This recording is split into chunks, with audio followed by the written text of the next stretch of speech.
नररूपधरां जनतापहरां शरणागत सेवक तोषकरीं शरणागत सेवक तोषकरीं प्रणमामि परां जननीं जगतां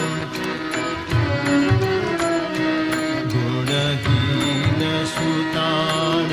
पराधयुतान् कृपयाद्य समुद्धर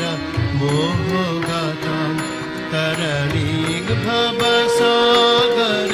पारकरीं तरणीं भवसागर पारकरीं प्रण